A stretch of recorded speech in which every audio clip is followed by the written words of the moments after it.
On the 5th of June 2020, I came across a video on a YouTube channel with over 5 million subscribers. The title of the video, The Dark Underworld of F1 Sponsorship, Nigerian Prince Scam. The thumbnail showed a Formula 1 car with Nigerian Prince photoshopped to its tail. At first glance, it seems harmless, but then it hit me.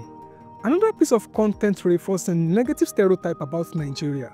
The video had been up for just 5 days and it's already clocked 1.9 million views. I was pissed, not just because of the video itself, but because at that very moment, I was already struggling to complete an international transaction. A transaction that kept getting blocked, not because of my fund, but simply because of where I'm from. This narrative, this damaging viral stereotype, is probably one of the reasons behind my frustration. Still, I did not want to jump into conclusions, so I watched the entire video. By the time I got to the end, I realized he mentioned 2 shady cases. Yes, but both involve one guy. And even though there are other people from his country who are also involved in the same boats of these fraudulent activities, somehow, only Nigeria made it to the title and to the thumbnail. That was when I knew the damage was done. He didn't just criticize a scam, he reinforced a narrative. One that puts a heavy toll on the rest of us working hard to change the story. So, I look him up, I find his Instagram and I send him a direct message. I told him how this kind of content make life difficult from Nigeria and how we are constantly dealing with suspicion, rejection and profiling just because of the action of the very few. Then, I sent him a screenshot of the thumbnail and a message straight from my heart. The first message I sent was, "Guy, must you mention Nigeria in your bullshit talk? Is it the only person involved in this kind of shit, or are there no shady people in your country too? You should have put a disclaimer first so we know this is just another way to express your hatred for the Federal Republic of Nigeria. Learn to be human." Then I follow up with another message. He has a name just like others.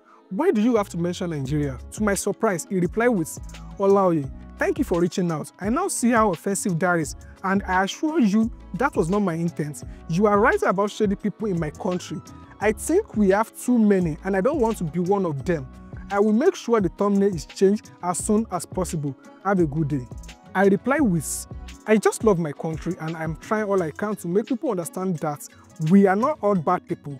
We are well over 200 million and I think one man action shouldn't be an adjective for the entire country. Thanks for taking that into consideration. I believe pretty soon, the whole world will see the sunny side of the Federal Republic of Nigeria." Then he responded, "Again, I want to apologize. I never considered the angle of one man being the adjective for the entire country, and that is definitely on me. It is very ignorant in retrospect, and moving forward, I will be more considerate. One of my co-workers is working on a thumbnail right now."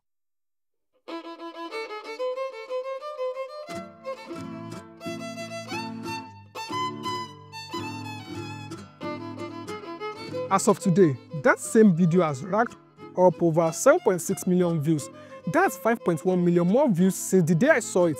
But this isn't just about one video. This is about the real-world impact of the Nigerian Prince tag. There are entire channel and creators who has made it their life goal to only highlight the bad side of Nigeria. They've turned negativity into a niche without caring about the collateral damage. The Nigerian Prince scam has become a go-to clickbait, one that slaps a fraudulent label on millions of Nigeria who have probably never even sent the inside of a scam email. Don't fall for it, it's probably a Nigerian Prince scam. A face repeated so often, it stopped being funny and started becoming dangerous.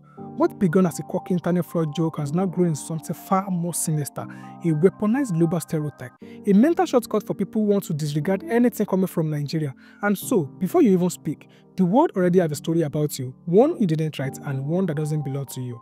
Let's not lie, a few Nigerians have done bad things, but are they the only one? Of course not. People from every country commit fraud, but the media reserve a special spotlight for Nigeria because of their agenda to probably keep Africa in the dirt for life. Let's take Hush Puppy case for example. He was said to be part of a global fraud ring. There were other people from different countries, but somehow his Nigerian identity became the brand, the label, the scapegoat. That's the problem. But scammers from the West are called con men, short for confident men. They are idolized and celebrated. They even make movies about them just to show how brilliant of human being they are. Meanwhile, innocent Africans are portrayed as evil, as people you should stay away for no reason. If you've ever discussed any opportunity with anyone from the West, you will understand what I'm talking about. Once they find out where you are from, that's probably the end of the discussion, because we've been painted as red flag for their own selfish interest. It's even more frustrating when they use the phrase Nigerian prince to refer to somebody from the West. That is when you know that the Nigerian prince tag is not just a term, it's an agenda that goes beyond scam. Take for example the case of the 67-year-old Louisiana scammer, an American. Yet, in non-Western news outlets, he was referred to as a Nigerian prince, despite being an American.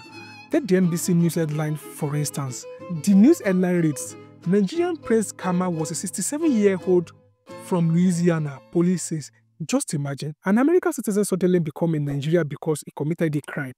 I always wish I could have access to the inner workings of these people's brain just to see how they arrive at the lies they call news.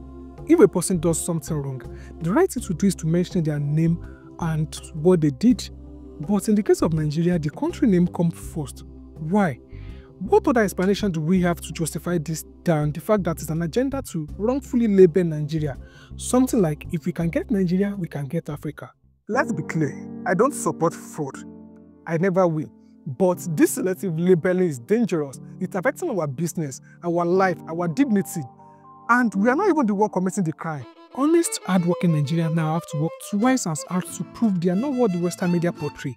Talent is ignored, integrity is questioned, and opportunity often lost before they even begin. Most creative in Nigeria can tell you how difficult it is to pay and receive payments here. Most of the major payment platforms don't support Nigerian receiving payments. You can only pay out. If it is truly because of scam, then why haven't they stopped it in the West, despite the massive amount of fraud that's happened over there every year? They won't. Instead, they will choose to make life difficult over here so that they can harvest the best of our brilliant minds for their own economy. Living in Nigeria is already a hard mode. Trying to travel, prepare for racial profiling. Trying to do business, there is a sanction, a block, a delay, all because of that one word, Nigeria. And the funny part, when Nigeria are exiling abroad, suddenly their nationality disappears. The narrative is never balanced, even in school abroad. Kids are taught that Africa is one big village, no mention of our achievements, just war, poverty, and diseases, most of which was planted by them. Go to YouTube right now, type Nigerian prince. What do you see? Video after video mocking us, painting us as a scam, telling one side of the story. But here is the thing. This so-called documentary, most are built on half-truth or outright lies. I didn't consider this as such a big problem until I started noticing shows sponsored by corporations like the BBC reinforcing this negative stereotype, or multiple VPN companies using the same script clearly handed down from the same source to bring Nigeria down. This type of narrative registers in people's subconscious so deeply that anytime they hear the word Nigeria, the first thing that comes to their mind is scam, even when they have good intention. And make no mistake, it's a deliberate decision by the so-called imperialists. They know what they are doing. Because of this, legitimate Nigerian entrepreneurs struggle with global payments. Nigerian students abroad are filled with suspicion. Tourists interested in our culture are scared away by the noise. The Nigerian prince tag is not just a joke, it's a nose, and we are tired of wearing it. Meanwhile, they forget that Nigeria are doing amazing things in tech, arts, music, education, sport, and innovation. It is time we change this narrative. It is time we stop letting a handful of bad actors divide over 200 million people.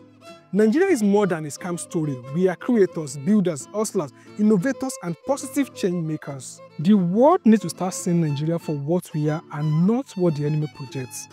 God bless you.